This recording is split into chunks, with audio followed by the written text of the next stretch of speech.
아멘. 할렐루야. 오늘 이 아침에도 2부 예배를 드린 우리 모든 성도들의 가정과 직장과 생업 위에 하나님이 주시는 물권과 영권과 인권의 은혜가 임하기를 주의 이름으로 축복합니다. 우리 옆에 분에게 이렇게 인사합시다. 하나님이 도우십니다. 잘 될 수밖에 없습니다. 참 너무 행복해요. 우리 교회 이렇게 하나님께서 도와주시고 복 주시고 함께 하시고 은혜 주시고 능력 주십니다. 말씀 보겠습니다. 1990년대 후반에 대한민국의 가요 탑10에서 3주 우승을 하고 많은 부귀와 인기를 얻던 한 청년이 있습니다. 이 청년은 아마 제 세대는 거의 다 알 수가 있는데 진우션의 메인 래퍼인 션 집사님입니다. 이 진우션의 션은 참 남들 볼 때 참 부끄러운 이런 인생이었습니다. 발표하는 곡동마다 1위를 차지하고 통장에는 돈이 막 쌓여가는 모습을 보면서 참 남부럽지 않는 그러한 인생을 살게 됩니다.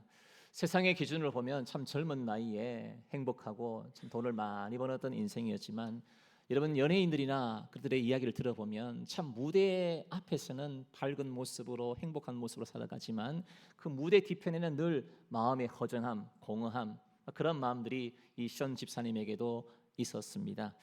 세상의 인기는 영원하지 못하고 세상이 주는 물질도 내 영혼까지 깊은 기쁨을 주지는 못했습니다. 그랬던 그에게 자신의 인생을 통째로 바꾸게 되는 놀라운 사건이 있는데 좀 전에 보셨던 것처럼 이 정혜영 집사님을 만나서 함께 믿음의 가정을 이루게 되는 것입니다. 귀한 예수 잘 믿는 이 정혜영 자매와 함께 이제 연애를 하고 결혼식을 올리게 됩니다.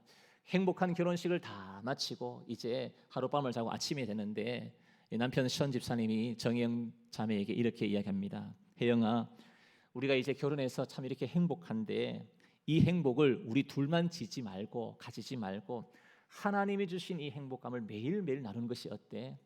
오늘부터 매일 10,000원씩 1년 동안 365만 원을 모아서 가장 어렵고 소외된 사람들에게 기부하면 어떨까? 보통 이게 남편의 이야기보다 이런 아내가 이야기 많이 하는데 우리 션 집사님이 아내에게 이렇게 얘기해 줍니다. 그러니까 정영 집사님이 너무너무 좋아 여보 그렇게 하자. 그래서 매일매일 10,000원씩 모아서 드디어 1년이 되었습니다. 그 모은 돈을 가지고 어디 갔느냐 하면 노숙자들에게 밥을 퍼주는 봉사단체에 돈을 들고 갑니다. 그것에서 돈을 기부하고 자신이 기부한 돈으로 그 많은 노숙자들이 밥을 먹으면서 어떤 분은 너무너무 기뻐하고 어떤 분은 밥 먹는 그 기쁨에 눈물로 하는 모습을 보면서 참 하나님이 주시는 그 기쁨을 션 집사님이 누리게 되었습니다. 그때부터 이분의 가치관이 바뀌었습니다. 행복은 그냥 움키고 내가 가지고 있는 것이 아니라 예수 그리스도의 사랑을 흘러보내는 것이구나. 그로부터 이 션 집사님의 가치관과 삶이 달라지게 됩니다. 그래서 컴패션을 통해서 지금까지 약 900명의 전 세계 아이들을 돕는 그런 기부자가 되었고 제가 지난번에 한번 소개했습니다만 국내 최초 루게릭 요양병원을 짓기 위해 수백 킬로미터 울트라 마라톤이라 불릴 만큼 이 션 집사님과 많은 사람들이 달리기 마라톤을 하면서 거기에 기부된 돈을 통하여 많은 사람을 도와주게 되었는데 여러분 션 집사님이 자신의 개인적으로 기부한 금액만 70억 원. 놀라지도 않죠. 우리는 한 2, 3억 원 그냥 기본하니까. 여러분 근데 70억 원을 자신의 개인적인 돈으로 기부를 하고 이러한 캠페인이나 마라톤을 통해서 많은 사람들의 그런 참가비로 받았던 수백억 원을 어렵고 힘든 분들에게 나누게 주게 되었습니다. 사람들이 이렇게 션 집사님에게 묻습니다. 아니 당신은 옛날만큼 가수 활동도 왕성하게 하지 않는데 그렇게 많은 돈을 어떻게 기부합니까? 당신은 원래 부자여서 그런 것이 아닙니까? 라고 질문합니다. 그때 션 집사님은 이렇게 고백합니다. 제가 돈이 많아서 나누는 것이 아닙니다. 하나님이 저에게 주신 물질과 건강은 제 개인의 소유가 아니라 하나님의 사랑이 필요한 곳으로 전하라고 맡기신 배달물입니다. 저는 그저 하나님의 집배원 일 뿐입니다. 오늘 여러분들은 과연 션 집사님처럼 내 인생에 변화된 사건이 있습니까? 오늘 션 집사님이 사랑하는 귀한 정혜영 자매를 만나서 그의 인생관이 바뀌게 되었고 자신의 그 물질을 통하여, 기부함을 통하여 많은 사람들이 행복감을 얻는 그러한 것을 보면서 가치관이 달라진 사건. 오늘 내가 예수 믿으면서 지금까지 나에게 있어서는 어떠한 크나큰 사건이 있습니까? 또한 내 인생을 변화시켜 줬던, 내 인생의 가치관을 바꾸게 했던 그 사건은 어떤 것이 있습니까? 오늘 본문을 보게 되면 바로 이 상황 속에서 다시 한 번 더 내 삶을 되돌아보고 내 인생을 바뀌게 되었던, 변화되었던 한 이야기가 오늘 본문에 등장하고 있습니다. 여러분, 이스라엘 백성들은 무려 400년 동안, 40년 동안 광야에서 방황하다가 그들이 광야 생활 가운데 이제 드디어 하나님이 약속하신 땅, 가나안 땅에 들어가게 됩니다. 가나안 땅에 들어갔는데 그저 평안하고 좋은 일만 있었던 것이 아닙니다. 불과 얼마 지나지 않아서 거기에 평화가 깨어집니다. 끊임없이 이스라엘 백성들을 괴롭혔던 족속이 있는데 그 족속이 바로 여러분들 잘 아시는 블레셋 족속입니다. 이 블레셋 족속은 해안 평야 쪽에서 살았던 사람들인데, 여러분, 블레셋의 대표적인 인물이 바로 골리앗입니다. 얼마나 덩치가 큽니까? 덩치만 큰 것이 아니라 아주 전쟁을 좋아하는 민족입니다. 그리고 무서운 족속들이었습니다. 농사를 지으면 이제 추수대 딱 와가지고 기다렸다가 농작물을 빼앗아 갑니다. 여자들을 잡아갑니다. 그리고 남자들을 잡아가가지고 노예로 일을 시킵니다. 끊임없이 그들은 이스라엘에게 들어와서 그냥 땅을 초토화 만들어버리는 그러한 일을 감당했던 민족이 바로 블레셋이었습니다. 우리는 이렇게 생각할 수가 있죠. 아니, 하나님이 약속하신 땅, 이스라엘 백성들이 그렇게 광야에서 힘들게 40년간이라는 세월을 보내고 하나님이 약속하신 땅, 젖과 꿀이 흐르는 땅에 보내시면 잘 되고 편안하게 살아야 되는데 왜 이렇게 블레셋이라는 민족을 통해서 괴롭히고 또 괴롭히느냐? 근데 여러분 말씀을 읽어보게 되면 이스라엘 백성들이 이렇게 될 수밖에 없었던 그 원인을 발견할 수가 있습니다. 우리가 민수기와 신명기와 사무엘상 앞부분을 보게 되면 하나님이 늘 강조하시는 말씀, 하나님이 늘 약속하셨던 말씀이 있습니다. 그 말씀은 뭐냐면은 너희들은 가나안의 문화를 따라가지 말라. 그리고 가나안 백성들이 섬기는 우상을 믿지 말라. 그러면 내가 너희들에게 비를 내려주고 햇빛을 보내주고 너희들이 농작물을 지어도 하나님의 복을 주실 것이다 라고 말씀하셨습니다. 그런데 여러분, 이스라엘 백성들이 가나안 땅에 들어가니까 이상하게도 가나안의 문화를 따라갑니다. 그리고 그들이 믿는 신을 따라갑니다. 그래서 어떤 일이 벌어졌느냐? 하나님을 믿는, 하나님께 제사를 드리는 제단이 하나 있고 여기 옆에는 바알과 아스타롯을 믿는 제단이 있는 거예요. 다시 말해서 이런 거죠. 교회 안에도 여기는 하나님을 믿는 하나의 모습이 있고 이쪽엔 또 불교의 우상을 갖다 놓고 하는 것처럼 똑같은 그러한 모습이 오늘 이스라엘 백성들의 모습이었습니다. 그 당시 가나안의 이 바알은 어떤 사람이냐 하면 신은 비와 풍년을 가져다 주는 신이다라고 믿었습니다. 그리고 아스타롯은 어떤 신이냐? 예레미야 44장을 보게 되면 하늘의 여왕이라는 지칭이 나타나는데 이 아스타롯이 다산과 풍요의 상징으로 그들이 믿었습니다. 그러니까 이 농사를 지어도 바알과 아스타롯을 믿어야 농작물이 잘 된다는 것이죠. 사실 여러분, 이스라엘 백성들은 광야에서 40년 동안 보냈기 때문에 농사를 지어본 경험이 없습니다. 하나님께서 메추라기, 만나를 내려주셨기 때문에 농사를 지어본 경험이 없습니다. 그런데 가나안에 가니까 농사를 지어본 경험이 없으니까 어떻게 해야 되죠? 경험 있는 사람들이 이야기를 듣잖아요. 그러다 보니까 이 가나안 사람이 농사는 이렇게 지어야 돼, 또 이렇게 해야 돼, 이야기를 듣다 보니까 그들이 믿는 신까지 믿게 되었습니다. 이 사람들이 시키는 대로 하면 농사를 잘 짓겠구나라는 것이죠. 그러니 가나안 사람이 살아가는 방식들, 가나안 사람이 따라가는 문화, 그리고 가나안 사람들과 결혼까지 합니다. 뿐만 아니라 심지어 가나안 사람들이 믿는 이방 우상까지, 하나님의 백성임에도 불구하고 이방 우상까지 믿게 되는 이러한 일들이 발생합니다. 결국 하나님을 믿으면서도 바알과 아스타롯을 섬겼던 하나님의 백성임에도 불구하고 하나님이 어떻게 사용하셨느냐? 블레셋이라는 도구를 통하여 정신 차리도록, 깨닫게 하도록 만드셨던 것입니다. 그래서 오늘 본문 앞에 있는 사무엘상 5장과 6장을 보게 되면 이스라엘이 아주 형편없이 참 고되게 보내는 것을 볼 수 있습니다. 그런데 이제 반전이라는 것이 어디냐? 오늘 본문 7장부터 새로운 반전이 일어납니다. 여러분, 절망적인 상황에 참 지도자가 중요합니다. 이번에도 여러분들이 다 투표를 하셨는데 참 믿음의 사람이 뽑히는 것이 중요하고 지도자가 얼마나 중요한가. 이제 그 당시 지도자였던 사람이 바로 사무엘이었습니다. 이 사무엘이 자, 이러한 상황 속에서 우리가 안 되겠다, 다시금 하나님의 은혜를 받아야겠다라고 해서 오늘 설교의 제목인 것처럼 이스라엘 사람들이 미스바로 모이자라고 했어요. 미스바는 예루살렘에서 북쪽으로 약 한 11km 정도 올라가는 곳인데 거기에 온 이스라엘 백성들을 모으고 하나님께 회개하자, 그리고 하나님께 기도하자라고 하게 되었습니다. 하나님께 기도하면 잘 돼야 되겠습니까? 어려워 되겠어요? 그렇죠, 잘 돼야 되잖아요. 자, 그런데 이 소식을 알게 됐던, 늘 괴롭히던 호전적인 블레셋 족속이 알고, 야, 여러분들 잘 됐다, 한 곳에 모이니까 전쟁을 치자. 여러분, 사람들이 모이면은 같이 모임 한 번에 치는 게 더 편하잖아요. 블레셋이 이 정보를 알고, 여러분들 잘 됐다, 한번 내가 한 번에 치자. 여러분, 신기하죠? 아니, 하나님 앞에 기도하면 잘 돼야 되는데 블레셋이 지금 공격하러 옵니다. 그러니까 사람이 벌벌 떨지요. 그래서 백성들이 뭐라 말하냐? 사무엘이여 우리를 위해서 쉬지 말고 계속 기도해 주옵소서라고 부탁합니다. 그리고 그 부탁을 듣고 사무엘이 하나님께 기도하죠. 하나님 아버지, 도와주시옵소서. 하나님께 간절히 기도하니까 하나님은 그때마다 특별한 방법, 하늘에서 우박이 확 떨어집니다. 그러니까 정신이 없죠. 우왕좌왕한 혼란한 틈에 그때 어지럽게 하고, 그리고 뒤쫓아가서 이스라엘 백성들이 블레셋 민족을 물리치는 그 내용이 오늘 본문에 있는 말씀입니다. 오늘 저와 여러분의 인생 가운데서도 이러한 하나님의 사람으로 전환되는 사건들, 하나님의 백성으로 바뀌는 그런 사건들은 어디에 있는가? 오늘 주신 본문의 말씀을 통하여 저와 여러분의 인생도 다시 한 번 더 변곡점을 지나고 터닝 포인트가 이루어지고 하나님의 사람으로 새롭게 거듭나기를 주의 이름으로 축복합니다.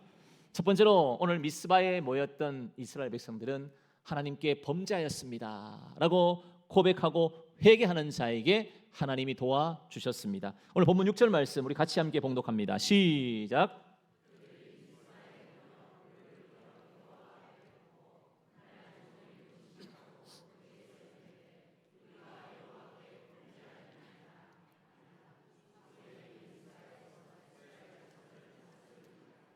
아멘. 오늘 본문에 보면 이제 미스바에 모였습니다. 그리고 무엇을 했느냐? 물을 길어 누구 앞에 붓고? 여호와 앞에 불었다라고 했어요. 하나님 앞에 붓었다. 자, 물을 붓는다라는 것을 보게 되면 이제 여러 추석이나 책을 보게 되면 한 세 가지의 뜻이 있다고 합니다. 물을 붓는 것이 무엇이냐? 첫 번째는 내가 하나님 앞에 결단하겠다는 거예요. 다시 말해서 하나님 앞에 내가 소원하고 하나님의 말씀대로 살겠다는 그 약속. 두 번째, 죄를 정결하게 한다라는 뜻이 있고, 세 번째는 죄에 대한 하나님께 대한 회개, 하나님께 기도하는 것이 뭐냐? 물을 붓는다라고 설명하고 있습니다. 다시 말해서 이 행동은 무엇인가? 이제는 실제적으로 하나님 앞에 전심을 담아 기도하고 회개하는 것을 의미합니다. 그래서 오늘 본문 9절에도 보면 사무엘이 젖 먹는 어린 양 하나를 가져다가 온전한 번제를 여호와께 드리고 이스라엘을 위하여 여호와께 부르짖음에 여호와께서 무엇하셨다? 응답하셨다고 되어 있잖아요. 이제는 형식적인 기도가 아니고 회개가 아니라 전심을 다 하나님께 회개하고 하나님께 부르짖었더니 하나님이 응답하셨더라. 여러분, 우리는 보통 회개하자, 오늘도 예배 전에 우리가 참회 기도 드렸잖아요. 참회 기도 드린다는 것은 하나님 앞에 내가 지은 죄를 고백하는 것, 하나님 제가 잘못했습니다 라는 것이 회개라 생각할 수 있는데, 참 제가 책을 하나 읽다가 놀라운 것을 하나 발견했습니다. 회개는 무엇인가? 한번 따라합시다. 하나님과 나 사이에 관계를 개선하는 것이다. 하나님과 나 사이에 관계를 개선하는 것이 무엇이냐? 회개라는 거예요. 여러분도 직장생활 하게 되면, 사회생활 하게 되면 참 꼴보기 싫은 사람 있어요, 없어요? 있어요. 그럼 어떻게 해야 돼? 내버려둬야 돼? 어떻게 해야 돼? 내버려둬야 돼? 내버려두면 평생 원수 되잖아요. 평생 원수 가잖아요. 평생 원수. 여러분, 사람도 이렇대. 하나님과 나 사이의 관계를 개선하는 것이 뭐냐? 바로 회개인 거예요. 여러분들이 예배 시간마다 참회 기도를 드리고 기도 시간마다 회개하는 것은 무엇이냐? 이제 내가 과거의 삶의 모습에서 이제는 하나님과 더 가까이 가고 하나님께 돌아오고 이제는 하나님과 관계를 개선하겠습니다. 이것이 바로 회개인 것입니다. 그래서 우리가 잘 부르는 찬송이 있죠. 큰 죄인 복받아 살 길을 얻었네. 한없이 넓고 큰 은혜 베풀어 주소서. 다 같이 내가 주께로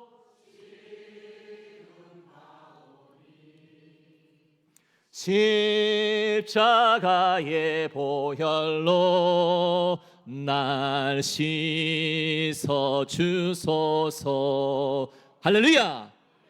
내가 주께로 언제 가지요? 내가 주께로 언제 가지요? 지금 가는 겁니다. 이제 하나님 앞에 관계 개선을 하는 자는 언제 가느냐? 예, 목사님 전 다음 주에 가겠습니다. 예, 저는 내일 가겠습니다. 아닙니다, 여러분. 회개는 언젠가? 지금 주님께로 가는 것입니다.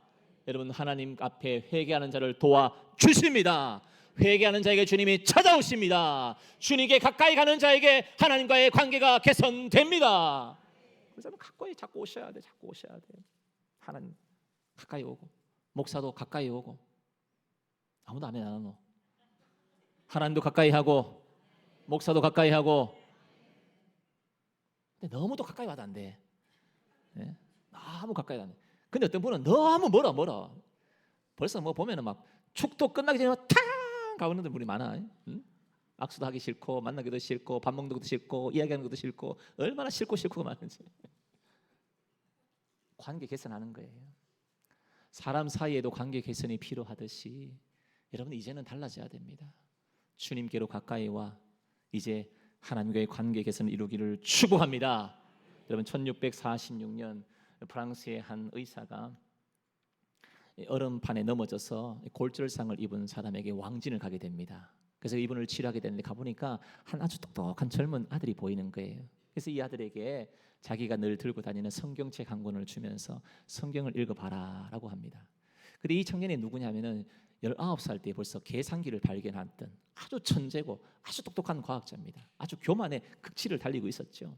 그랬더니 그에게 성경책을 딱 주면서 한번 성경 읽어보라 했는데 이 청년이 성경을 읽고 그의 인생이 완전히 달라지게 됩니다.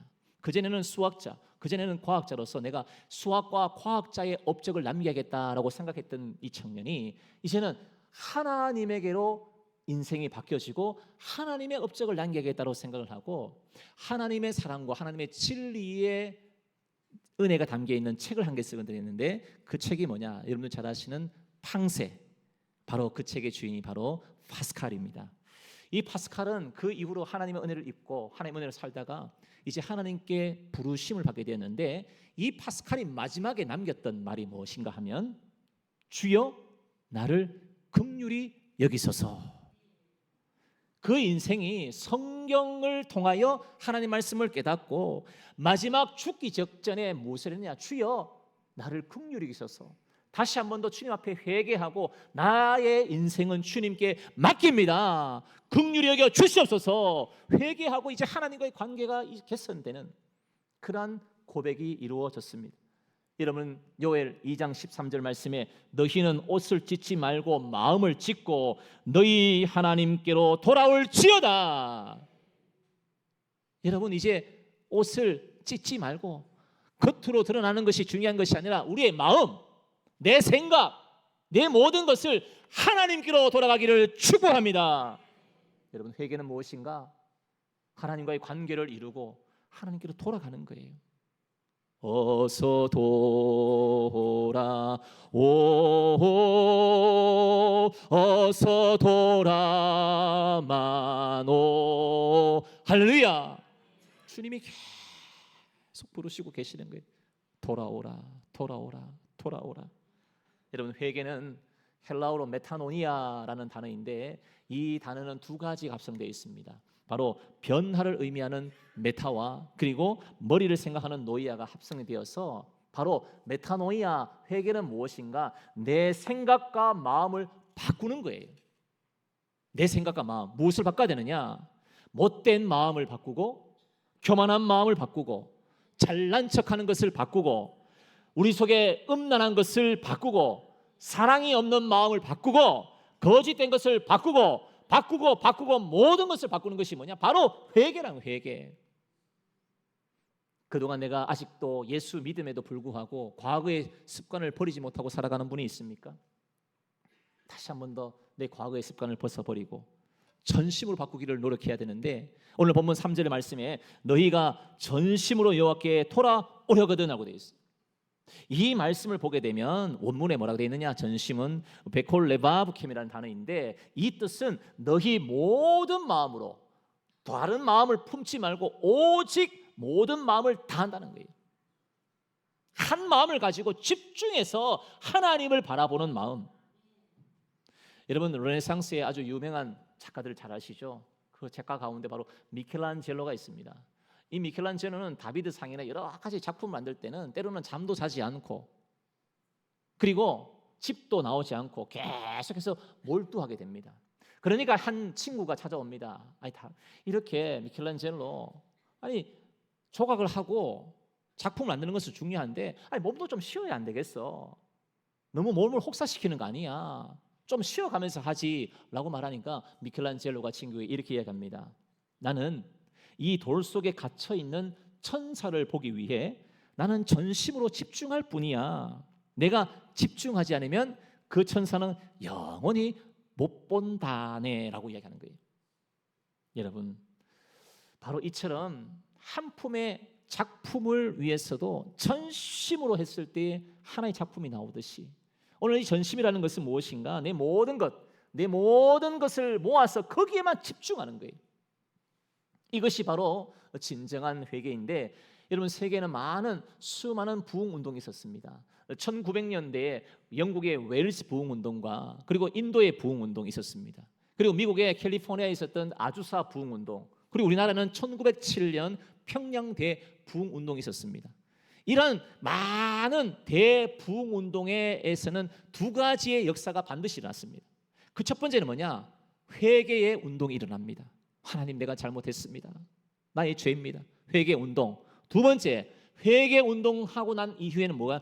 반드시 내 삶의 변화가 일어나는 거예요.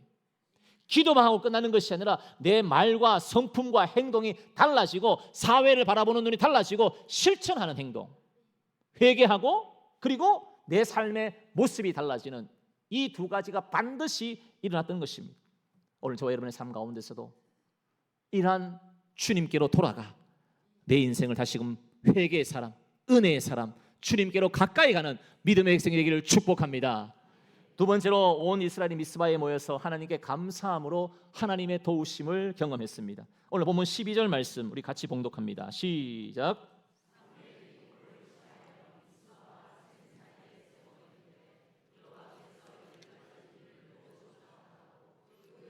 에베네셀이라 하니라. 아멘. 이것은 무엇이냐? 하나님이 승리케 해주셨다.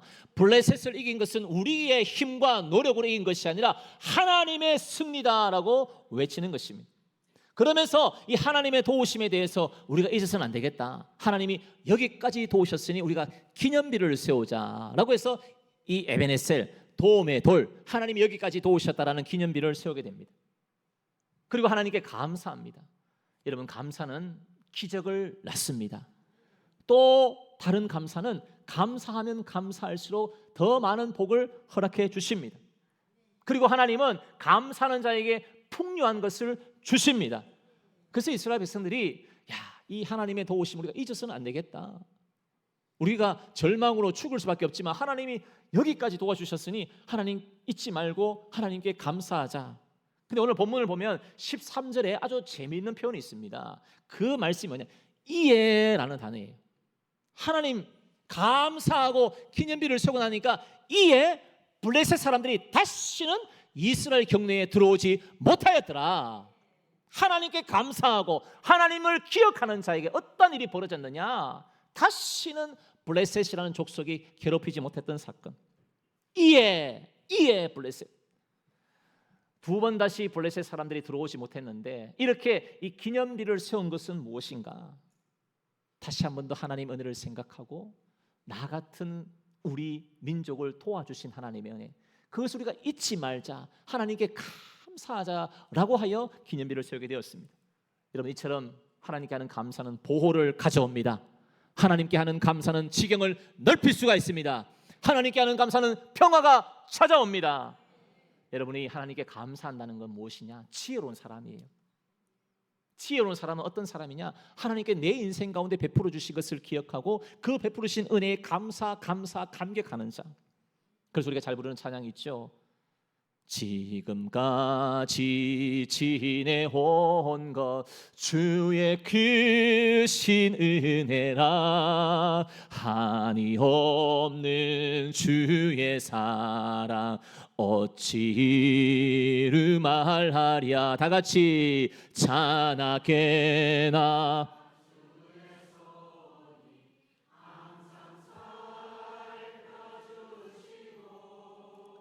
모든 일을 주 안에서 형통하게 하시네. 할렐루야.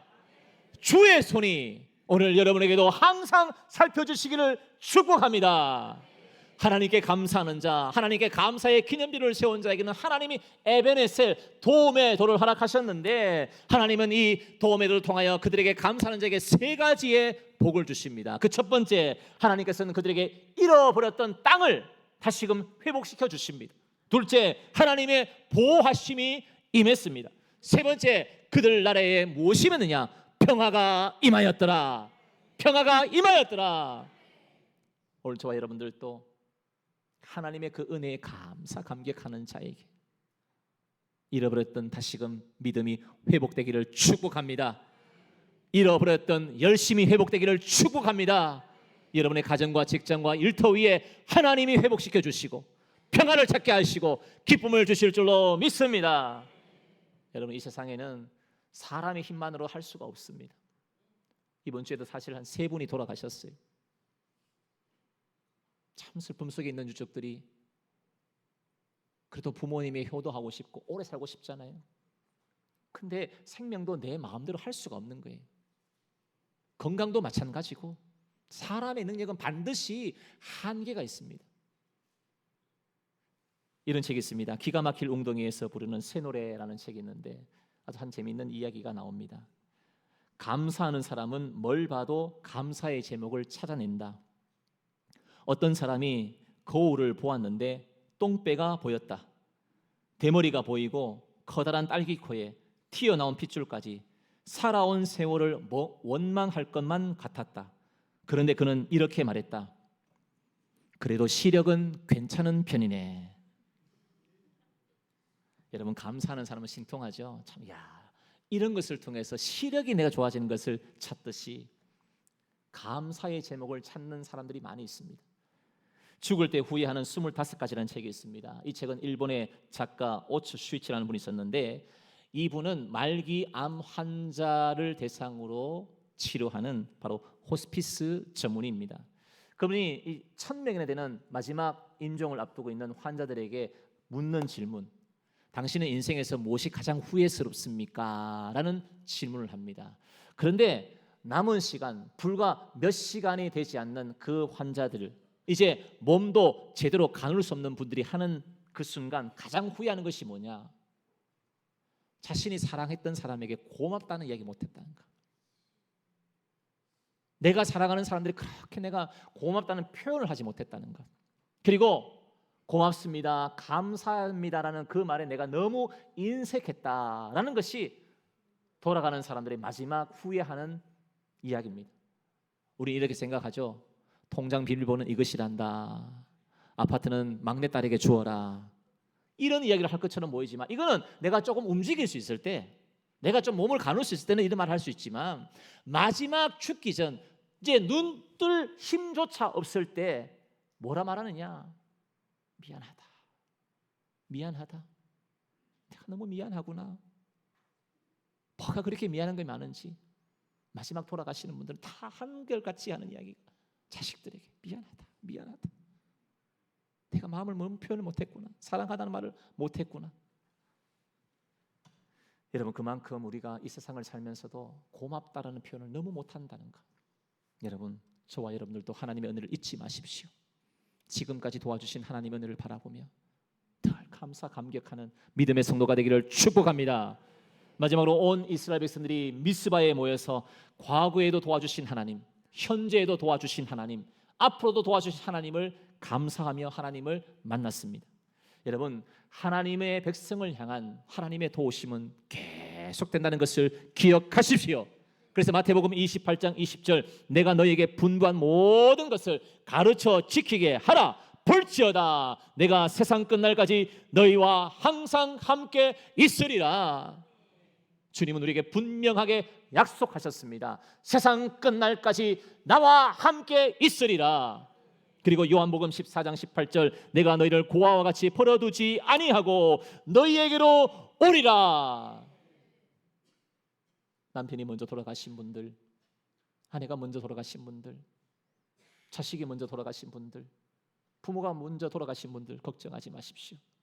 주님은 버려두지 않으십니다. 주님이 찾아와 주십니다. 주의 말씀입니다. 여러분, 오늘 에베네셀의 하나님을 만나고 그들은 과거에도 도와주셨던 하나님, 현재에도 도와주시는 하나님, 미래에도 도와주실 그 하나님을 믿음에 나갔는데, 여러분이 에베네셀, 이 경계석, 에베네셀을 세운다는 것은 무엇이냐? 경계석을 세운다는 거예요. 이제 내가 과거에 하나님 멀리 마음껏 살았던 내 모습, 하나님을 떠나서 내 인생 가운데 내 멋대로 살았던 것, 이제는 과거로 돌아가지 않겠습니다. 이제는 하나님 앞에 믿음의 삶으로 살고 하나님의 도우심으로 살겠다는 그 에베네셀이 뭐냐? 바로 경계석인 거예요. 그래서 이 믿음의 경계석 기념비를 세우는 자에게 오늘 13절 하나님의 보호하심이 임하고 14절 회복과 평화의 복을 주시겠다고 말씀합니다. 그래서 주님은 지금도 뭐라 말씀하느냐? 나에게로 가까이 오라. 나에게로 가까이 오라. 주님이 가까이 오라, 가까이 오라, 가까이 오라고 말씀하고 계십니다.